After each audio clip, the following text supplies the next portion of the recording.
Professionnellement, je pense que avant notre départ en Israël, on a déjà été énormément aidé pour les dossiers d'équivalence. Dans le processus d'équivalence, l'ADG en amont a mis un petit peu en place, nous a trouvé les contacts pour nous trouver des postes, des places par exemple à l'hôpital. De la générosité, des talents et du cœur, c'est la sauce du jour sur studioqualita.com.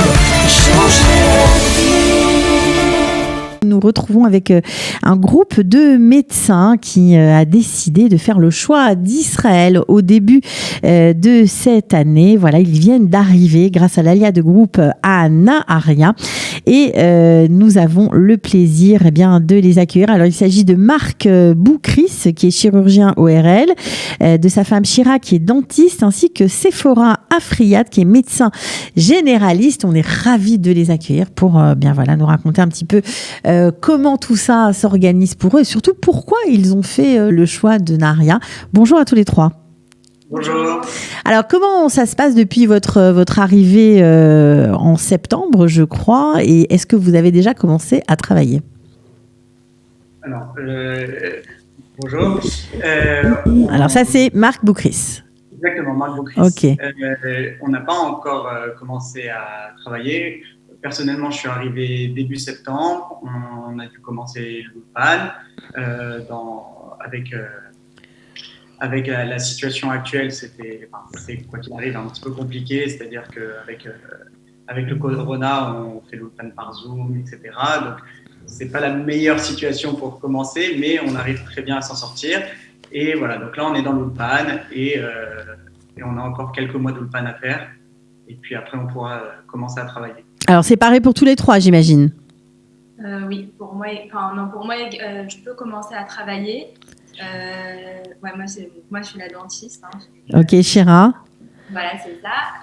Je ne suis pas obligée de terminer mon ULPAN pour commencer à travailler parce que j'ai déjà validé mon équivalence. Donc, du coup, je peux commencer à travailler en même temps que l'ULPAN. Alors, pourquoi vous avez choisi, et Sephora, vous pouvez aussi bien sûr répondre, pourquoi vous avez choisi l'Aliyah de groupe et pourquoi, quelle est la particularité cette année ? Je crois que vous êtes en groupe d'une 15aine de médecins. Alors, on est un peu moins que ça, mais on est bien une dizaine.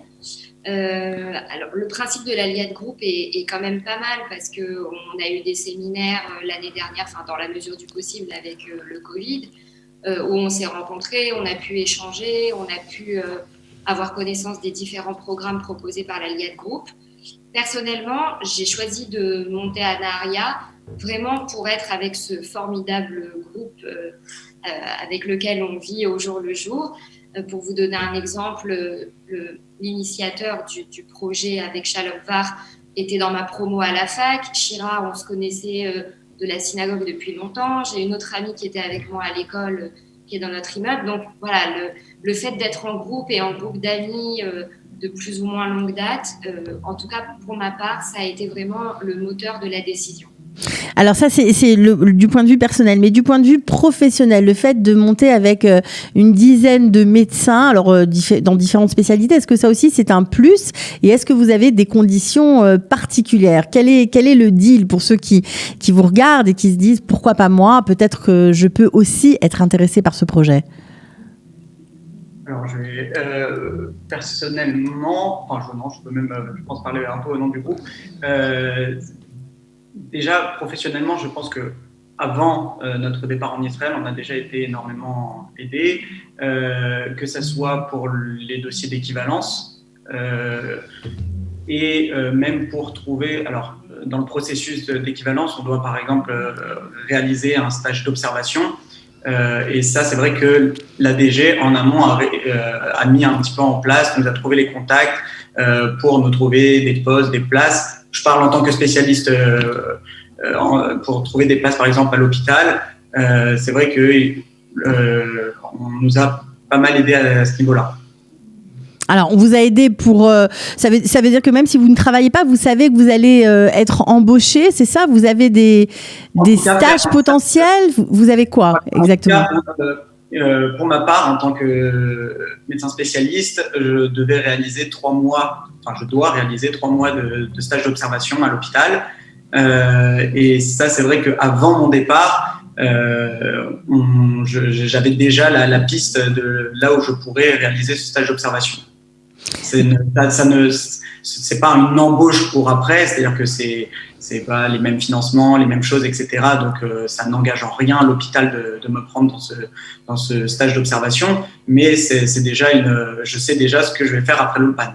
Alors, vous êtes pour la plupart, j'imagine, vous venez de grandes villes de France. Se retrouver à Nahariya, c'est quand même, non seulement c'est Israël, mais c'est peut-être aussi un choc parce que c'est une autre vie. En plus d'être dans un autre pays, c'est une autre façon de vivre. C'est plus petit, les gens sont extrêmement différents. Comment vous prenez ça ?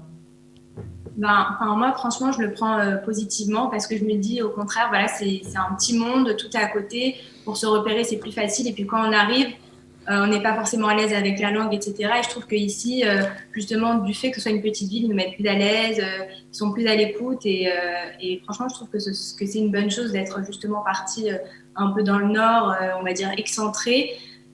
Nous, on a le petit plus qu'on a la mer en face de nous. Donc, franchement, c'est vraiment c'est pas mal, surtout dès qu'on arrive en Israël. Et moi, je le vois plutôt positivement, en fait, d'être parti loin et un peu excentré pour l'intégration. Je trouve que c'est un plus. Alors, Sephora, quelle a été pour vous, depuis que vous êtes arrivée, les choses les plus surprenantes et est-ce que vous arrivez à vous projeter ? Alors, les choses les plus surprenantes... Oui, honnêtement, pour rebondir un peu sur ce que Shira a dit, c'est vraiment la bienveillance des gens ici. Je ne sais pas si on retrouve ça dans les grandes villes où tout va très vite, où on a l'habitude des all-in français. Ici, ils n'ont pas l'habitude. Donc, en fait, ils nous regardent vraiment avec des yeux admiratifs. Mais bon, ça, à la limite, c'est pas ce qu'on recherche. Mais les gens sont très, très, très aidants. Et même hier, par exemple, on a visité les coupotes Rolim de la Clalit. Et au moment où l'ascenseur se fermait, il y a une vieille dame qui nous a entendu parler français et qui nous a dit « Mais qui êtes-vous ? Mais qu'est-ce que vous faites là ? Mais Israël, c'est magnifique. Et si vous avez besoin de quelque chose ?» Et l'ascenseur se fermait. C'était hyper drôle parce qu'elle continuait ses brachot et c'était limite si elle nous a pas attendu son numéro pour qu'on l'appelle si on a besoin. C'est vrai. Je suis vraiment émue de vous dire ça parce que je trouve que les gens sont vraiment hyper bienveillants et ça m'a vraiment étonnée. Je savais que en Israël, les gens sont plus aidants. Peut-être que ce qu'on a connu en France, ou en tout cas à Paris. Mais là, vraiment, on le ressent encore plus. Donc ça, c'est ce qui m'a vraiment étonnée. Et votre deuxième question, c'était si je me projette. Honnêtement, si mon mari et moi, on est satisfait de notre situation professionnelle, oui, je me projette tout à fait de rester ici avec plaisir parce que j'aime beaucoup cette ville. J'espère juste que sur le plan professionnel, pour nous deux, on sera épanouis, quoi. Alors justement, sur le plan professionnel, parce que j'avoue que c'est ce qui m'intéresse aussi aujourd'hui, parce que vous êtes une profession en général